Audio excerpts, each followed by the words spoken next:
মিলাদুন্নবী মাহফিলে এক হুজুর হাদিস থেকে প্রমাণ দেন মিলাদুন্নবী আছে আর বাকি সব বেদাত।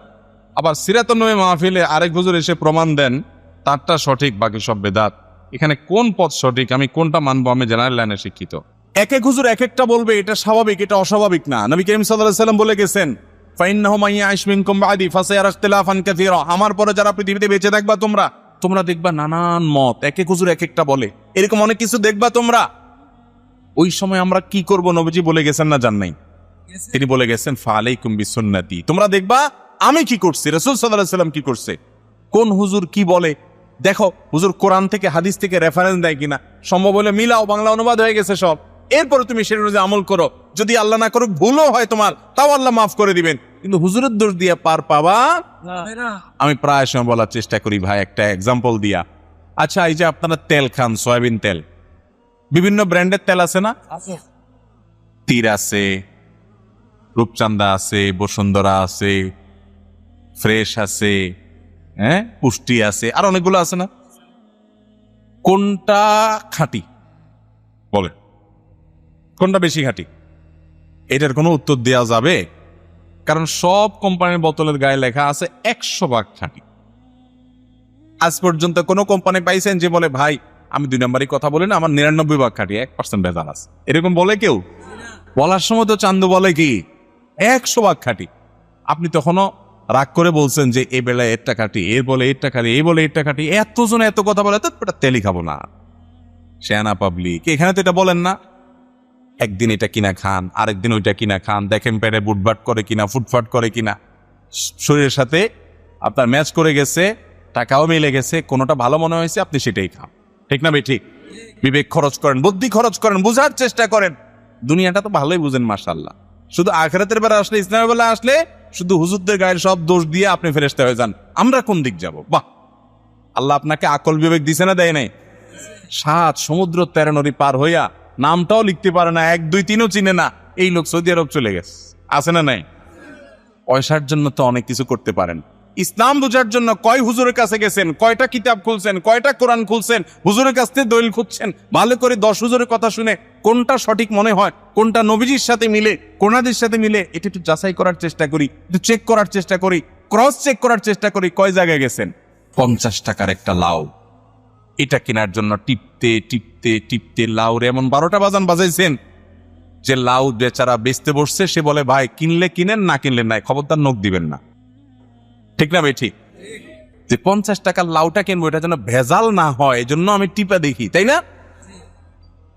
আলু পটল কিনেন, এত চেক করেন। আমাদের কাছে ইসলামটার দাম আলু পটল আর লাউ চাইতে কম হয়ে গেছে। যে যাচাই করার দরকার, যাচাই বাছাই করার দরকার নাই, চেক করার দরকার নাই, চেক করার জন্য কষ্ট করতে রাজি না।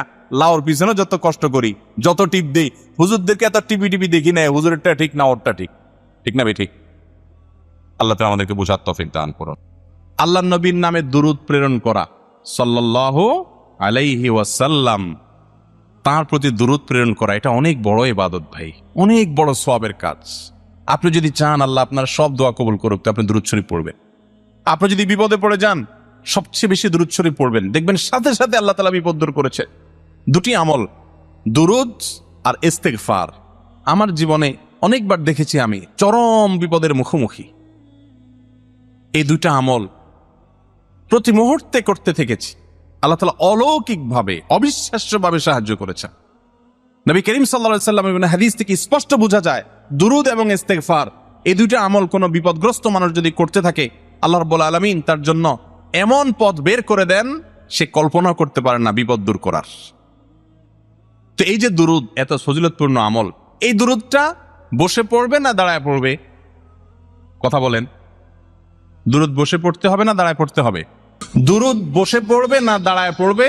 কোরআন হাদিসে ব্যাপারে কিচ্ছু বলা হয়নি। অতএব এই বসা লোকেরাও দুরূদ পড়তে পারবে, দাঁড়ানো লোকেরাও দুরূদ। কথা কি বুঝতে পারছেন? দুরূদ বসেও পড়ানো যায়, দাঁড়ায়ও পড়া যায়, শুয়েও পড়তে পারে কেউ, কোনো অসুবিধা নাই। কিন্তু কেউ যদি মনে করে দুরূদ পড়তে পড়তে পড়তে পড়তে পড়তে পড়তে একটা পর্যায়ে সবাই দাঁড়ায় যাইতে হবে, তাহলে সমস্যা আছে। কারণ আপনি দুরূদ পড়তে পড়তে যে হঠাৎ দাঁড়ায় গেলেন, ভাই আমার, আপনাকে কি আল্লাহ রসুল সাল্লাল্লাহু সাল্লাম দুরুদ পড়ার ব্যাপারে বলেছেন? এই কথা কোরআন হাদিসে কোথাও আছে যে তোমরা যখন দুরুদ পড়বা আমার প্রতি পড়তে পড়তে পড়তে পড়তে একটা পর্যায়ে আমার সম্মানে তোমরা দাঁড়ায় যাইতে হবে? এরকম কথা যদি আমার নবীজি বলে থাকেন অবশ্যই দাঁড়াইতে হবে।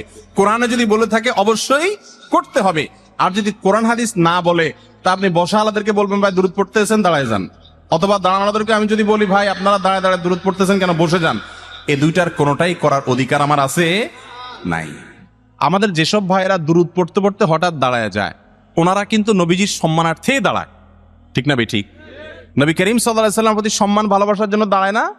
কিন্তু ভাইরে, নবীর প্রতি ভালোবাসা প্রকাশের পদ্ধতিটাও হইতে হবে নবীর বাতানো। নিজের মন গড়া পদ্ধতি যদি বাহির করি ইবাদতের, তাহলে সেটা নবীজি সতর্ক করেছেন বিদআত করতে।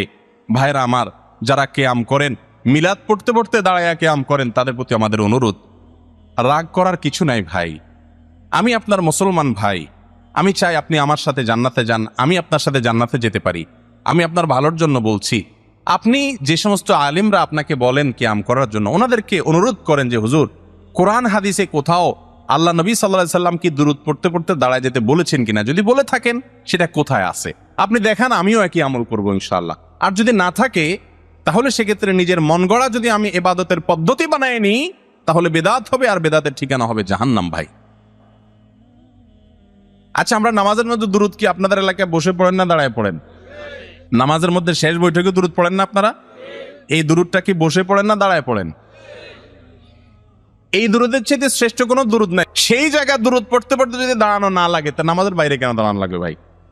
কথা কি বুঝছেন না বুঝেন নাই? দুরুদ যদি বসে পড়লে বেয়াদবি হইতো তো আল্লাহ তাআলা বসে নামাজে দুরুদ দিতেন না, বলতেন দাঁড়ায় সূরা ফাতিহার সময় দুরুদ পড়ার কথা, ঠিক না বেঠিক? অথবা বসে আছেন আত্তাহিয়াতু পড়ছেন, দুরুদের সময় দাঁড়ায় যান। আল্লাহ তাআলা কি এরকম করে নির্দেশ দিয়েছেন? তাহলে আপনি নামাজের বাইরে কেন এটাকে জরুরি মনে করতেছেন? আমার কথা কি বুঝতে পারছেন? আল্লাহ তাআলা আমাদেরকে বুঝার তৌফিক দান করুন। তবে ভাই, এগুলো নিয়ে কামড়া কামড়ি করা যাবে না, ঝগড়াঝাটি করা যাবে না।